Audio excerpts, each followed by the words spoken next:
एक जो झारखंड का ज्वलंत मुद्दा है, उस ज्वलंत मुद्दे पर हमारा जनजाति समाज, आदिवासी समाज 2019 से ही, जब हमारे अबुआ राज्य में इस राज्य का मुख्यमंत्री एक आदिवासी हुआ, तो जो पेशा कानून है जो 1996 में भारत सरकार ने लागू की और करीब करीब सभी राज्यों में पेशा नियमावली प्रारूप बनकर उन राज्यों में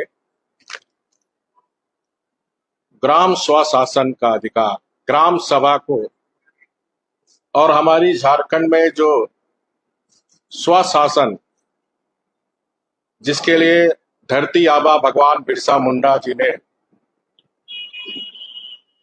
अपनी संस्कृति और देश की आजादी के लिए, जो हमारे गरीब आदिवासी पूर्वज, चाहे भगवान बिरसा मुंडा हो, सिद्धू कान्हू हो, पोटो हो, वीर बुधु भगत हो, फूलो जानो हो, तिलका माझी हो, अनगिनत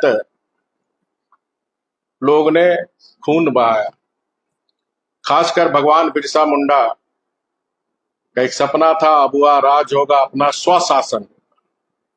और जो झारखंड में प्राचीन काल से रूढ़िवादी व्यवस्था, जो मानके मुंडा, जो ग्राम प्रधान की जो व्यवस्था, वो व्यवस्था लागू हुई।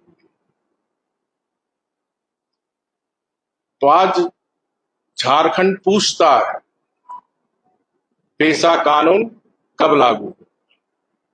आज झारखंड की जनजाति समाज, आदिवासी समाज सरकार से पूछता है कि कब हमको स्वशासन का अधिकार मिले। 5.5 वर्ष पार्ट 1 और पार्ट 2 को मिलाकर माननीय हेमंत सोरेन जी मुख्यमंत्री है।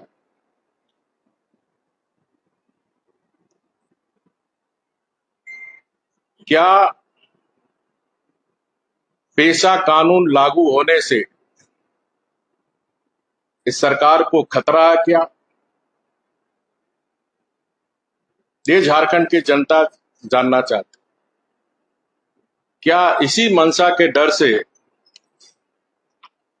आप पेशा कानून नहीं लगा रहे हैं कि अगर पेशा कानून लागू हो जाएगा तो हमारी सरकार गिर जाएगी, सरकार खतरे में पड़ जाएगी?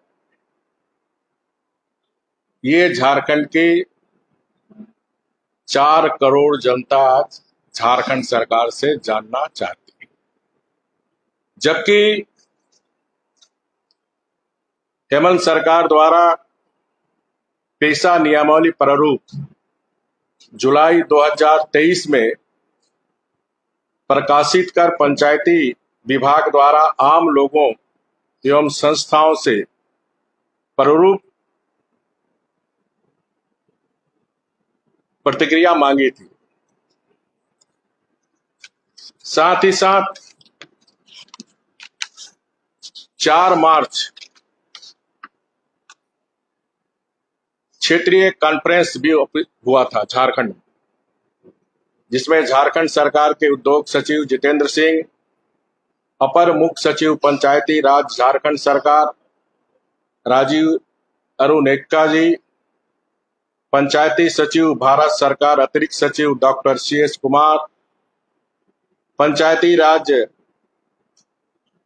भारत सरकार संयुक्त सचिव सुश्री ममता वर्मा जी, पंचायती राज भारत सरकार श्री विवेक भारद्वाज जी, अतिरिक्त आयुक्त पंचायती राज आंध्र प्रदेश श्री सुधाकर राव जी, छत्तीसगढ़ सरकार के उप निदेशक सुश्री स्टेला खालको जी, झारखंड के पारंपरिक लीडर श्री पंचानन सोरेन जी, सुश्री स्वप्रभा मोहंती जी, अतिरिक्त सचिव PRDW विभाग उड़ीसा सरकार, और PJ वासले, उपायुक्त PRRD तेलंगाना सरकार। इन बैठक में भी प्रस्ताव पारित करके प्रारूप जो नियमावली थी पंचायती राज विभाग झारखंड सरकार को उसको सहमति दी थी। और इसके साथ ही साथ इस पेशा नियमावली प्रारूप को फिर विधि विभाग भेजा गया। विधि विभाग के महाधिवक्ता ने भी 20/3/2024 को विधि विभाग को सहमति देते हुए विधि विभाग को भेज दिया। विधि विभाग ने भी 22/3/2024 को पेशा नियमावली प्रारूप पर अपनी सहमति दी और कहा कि यह नियमावली माननीय सुप्रीम कोर्ट तथा हाई कोर्ट के न्यायिक आदेश के अनुरूप बनाया गया। साथ ही साथ पंचायती राज अधिनियम 2021 में हाई कोर्ट तथा सुप्रीम कोर्ट के द्वारा पेशा में संवैधानिक ठहराया गया। तो झारखंड की जनता ये जानना चाहती है, जब सारी प्रक्रिया पूर्ण हो चुकी है, सभी की सहमति मिल गई है, तो कौन सा ऐसा अदृश्य शक्ति है? क्या विदेशी धर्म मानने वाले के दबाव पर ये पेशा कानून झारखंड सरकार लागू नहीं कर रही है? क्या वो विदेशी धर्म के मानने वाले लोग जो हमारी प्राचीन काल से जो झारखंड की रूढ़िवादी व्यवस्था, उस व्यवस्था को स्वीकार करने नहीं चाहती है? उनको लगता है कि ये पंचायती राज व्यवस्था कानून बनने से विदेशी धर्म वाले लोग को कहीं न कहीं नुकसान होगा और हमारा सरना समाज, जनजाति समाज को इससे फायदा होगा, गांव समृद्धि होगा, गांव में विकास के द्वार खुलेंगे और हमारी जो सरना संस्कृति मजबूत हो। ये सरकार को स्पष्ट करना चाहिए।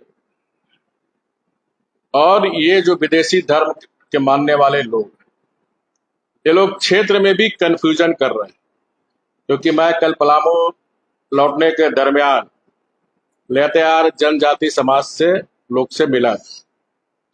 सबका मानना था कि पेशा कानून बनना चाहिए, लेकिन इस सरकार विदेशी धर्म के मानने वाले के दबाव में वोट बैंक और तुष्टीकरण की राजनीति के कारण अबुआ राज में, जहां एक आदिवासी मुख्यमंत्री, उनकी संस्कृति और उसके अधिकार पर इस सरकार के द्वारा हमला हो रही।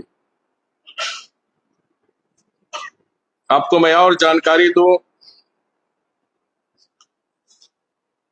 कि किसी विदेशी धर्म के मानने वाले लोग, जब 1996 में पेशा कानून लागू हुआ, तो इन लोग ने आदिवासी बुद्धिजीव मंच, विदेशी धर्म मानने वाले लोगों को गुमराह करने के लिए एक आदिवासी बुद्धिजीव मंच बनाया और इनके सदस्यों के द्वारा 2010 से 2017 तक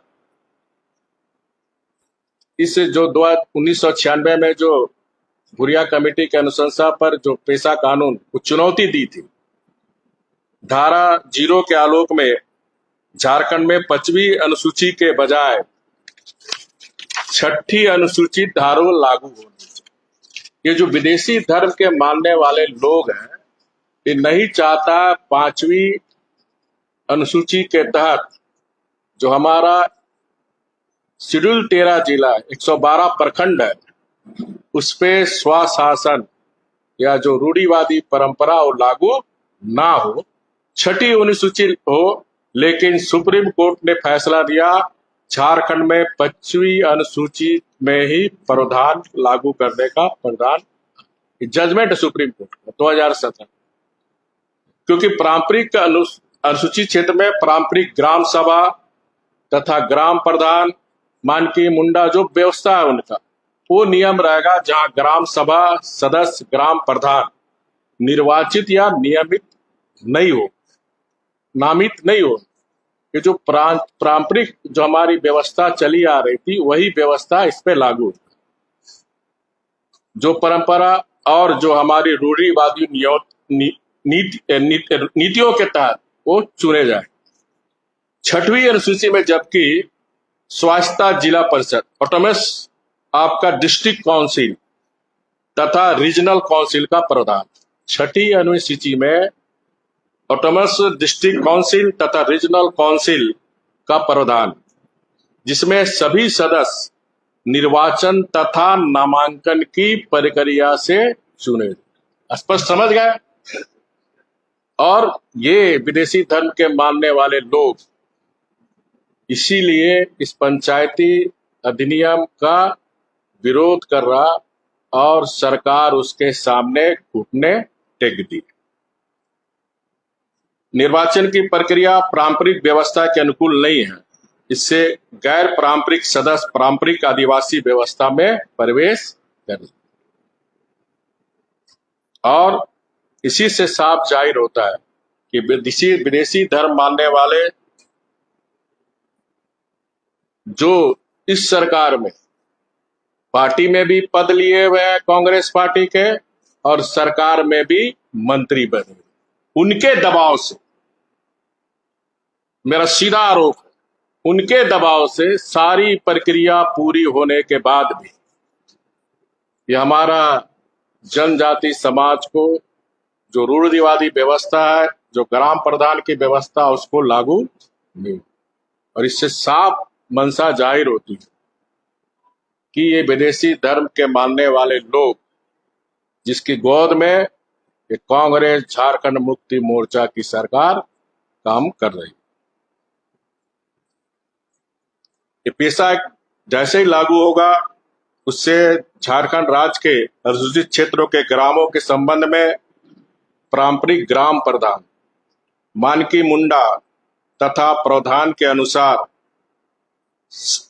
सारी योजना गांव के स्तर पर, साथ ही लघु खनिज, बालूघाट इत्यादि के संबंध में पूर्ण अधिकार उनको मिले।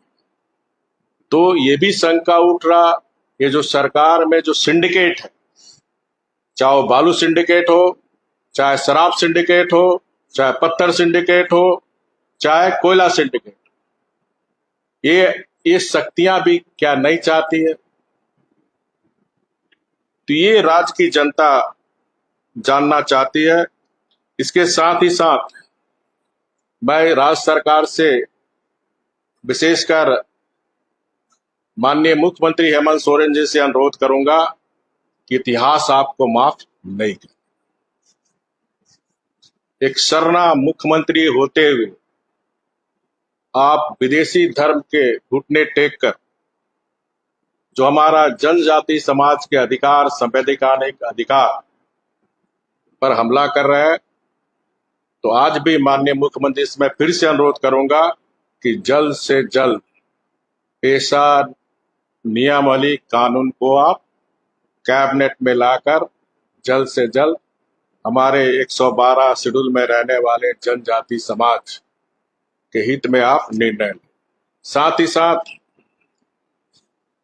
आप सबको भी पता होगा, हमारी सरकार के समय हमने जाति प्रमाण पत्र में हमने कॉलम रखा था कि किसी को भी जाति प्रमाण बनाना है तो उसमें कॉलम था धर्म का। माननीय हेमंत सोरेन सरकार 2019 में आने के बाद उस धर्म के कॉलम को हटा दिया। इससे साफ जाहिर होता है वोट बैंक के लिए विदेशी धर्म के दबाव में सरना आदिवासियों को धर्म और संस्कृति के मिटाने के लिए जाति प्रमाण पत्र में धर्म का कॉलम भी हटा दिया। मुख्यमंत्री जी उस पर भी पुनर्विचार करें, फिर से धर्म का कॉलम जोड़े, ताकि हमारी सरना आदिवासी बच्चे बच्चियों को रोजगार, नौकरी मिल सके, उनका हक कोई दूसरा ना छीन सके, धर्म संस्कृति भी हमारी झारखंड की बची रहे, जिसके लिए हमारे गरीब आदिवासी पूर्वज ने हुल गुलान और हुल क्रांति के द्वारा अंग्रेजों से लड़कर अपनी संस्कृति को बचाने का काम किया। मुझे इतना ही कहना था। आपका कोई प्रश्न है तो आप पूछ सकते हो। करने जा रहे हैं, फिर से पब्लिक डोमेन में रखा और चर्चा होनी बाकी है। हम ऐसा कोई कदम नहीं उठाना चाहते। 5.5 वर्ष हो गए एक बार पब्लिक डोमेन में लाकर आपने उसको आपके सरकारी विधि विभाग, भारत सरकार के अधिकारी, झारखंड के सरकार के अधिकारी पब्लिक डोमेन पर रांची में ही चर्चा कर चुके। आपके पंचायती राज विभाग ने ही पब्लिक डोमेन में लाकर प्रारूप बनाया, जिसको झारखंड सरकार के विधि विभाग ने मान्यता दे दी। तो ये जो आप बता रहे हैं पांडे जी, यही मेरा प्रश्न है। पेशा कानून लागू होने से क्या हेमंत सरकार को खतरा है? और इसीलिए 5.5 साल हो गए इसी तरह का बहाना बना कर इसको टालने का काम कर रहे हैं। और हमारा आदिवासी समाज का हक और अधिकार को ये हेमंत सोरेन वोट बैंक के कारण विदेशी धर्म के प्रभाव में आकर हमारे जनजाति समाज को उसका हक नहीं दे रहा है।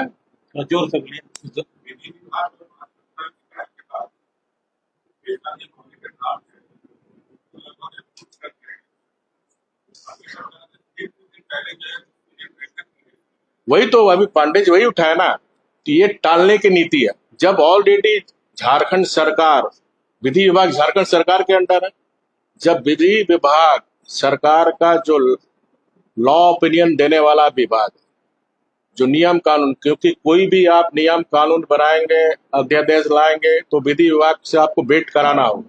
जब वो अप्रूवल दे दिया तो फिर क्या उसका औचित्य है? तो इससे साफ जाहिर होता है कि आप पेशा कानून लागू नहीं करना चाहते हैं। विदेशी धर्म के मानने वाले के दबाव में इनको डर है कहीं हमारी सरकार ही खतरे में ना पड़े। और इस गांव में ग्राम प्रधान दूसरा धर्म अपना लिए, उस परिस्थिति में क्या होना चाहिए? फिर यही स्पष्ट है, स्वशासन, मैंने स्पष्ट कहा पहले ही कि ये जो निर्वाचन की प्रक्रिया होगी, जो परंपरा और रूढ़िवादी नीति के तहत होगा, तो जो हमारा रूढ़िवादी परंपरा प्राचीन काल से चली आ रही, यही तो विदेशी धर्म वाले को डर है कि हम छट जाएंगे और इनको लाभ मिल जाएगा सरना आदिवासी को, उनका जीवन स्तर ऊंचा उठ जाएगा, तो फिर धर्मांतर का धंधा चलेगा कैसे? प्रश्न तो यही है।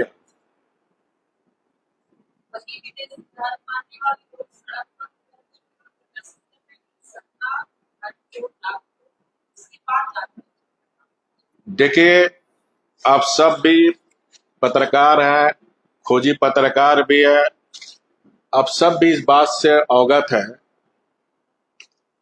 कि खुद 1961 में हमारे देश के प्रधानमंत्री सरदार जवाहरलाल नेहरू जी थे। 1961 में ही जनगणना से आपको हटा दिया गया। पहला प्रश्न। दूसरा प्रश्न, क्योंकि 1800 जब देश गुलाम था तो 1871 से लेकर 1991 तक जनगणना आदिवासी के लिए अलग धर्म का कोड था। 1961 की जनगणना में माननीय नेहरू जी ने की टीम ने, सरकार ने इसके हटा दिया। 2011 यूपीए की सरकार थी, जहां कांग्रेस, झारखंड मुक्ति मोर्चा यूपीए की सरकार थी। उस समय हमारे सुदर्शन भगत जी एमपी थे। इन्होंने लोकसभा में प्रश्न पूछा और पत्र भी लिखा इनके पत्र का जवाब में माननीय प्रधानमंत्री जी ने भी कहा कि हमको पत्र प्राप्त हो गया। इनके पत्र के आलोक में गृह विभाग, जो भारत का महारजिस्टर कार्यालय, उसका भी पत्र हमारे माननीय सुदर्शन भगत जी को जवाब। साथ ही साथ जो बी चंद्रदेव राव थे, केंद्रीय मंत्री जनजाति कार्य पंचायती राज, उनका भी जवाब है ये। अब उस जवाब में क्या है? उस जवाब में इस सब को समझने की जरूरत है, बहुत वाइटल इशू है। कोर्ट का आवंटन किसी धर्म को विशेष लाभ या सुविधा देने के उद्देश्य से नहीं, बल्कि केवल जनगणना की प्रक्रिया को सुविधाजनक बनाने हेतु किया जाए। इस जनगणना से किसी को लाभ, विशेष लाभ नहीं होने वाला।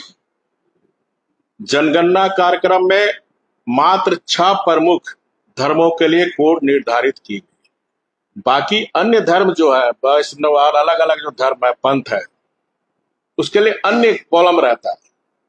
उस कॉलम में आप सरना मानते हैं तो सरना लिखे। तो उस 2011 के जनगणना में भी जो सरना मानने वाले लोग सरना लिखे। अन्य धर्म और मत एक ऐसा वर्ग है जिसमें जनगणना के दौरान उत्तरदाताओं द्वारा बताए गए विभिन्न आदिवासी धर्मों, विश्वास और विचारों को वर्गीकृत किया जाता है। 2001 की जनगणना के अनुसार सरना धर्म को मानने वाले आदिवासी इस क्षेत्र के अंतर्गत बड़ी संख्या में थे। सरना धर्म को मानने वाली उप जनजाति मुख्य रूप से उड़ीसा, झारखंड, पश्चिम बंगाल, उसके बाद बिहार में पाई जाती है। मध्य प्रदेश और छत्तीसगढ़ में इस धर्म को मानने वालों की संख्या नगण्य। 2001 की जनगणना में 100 से अधिक आदिवासी धर्म दर्ज किए गए थे। प्रमुख आदिवासी धर्मों में सरना, सनमाही मणिपुर में, डोली पोलो अरुणाचल प्रदेश में, संथाल, मुंडा, उरांव, भोड़, भील आदि शामिल।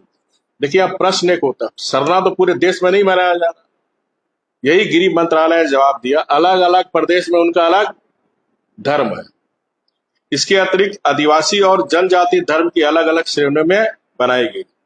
झारखंड राज्य के लिए कुल 50 धर्म है, जिसमें सरना भी शामिल है।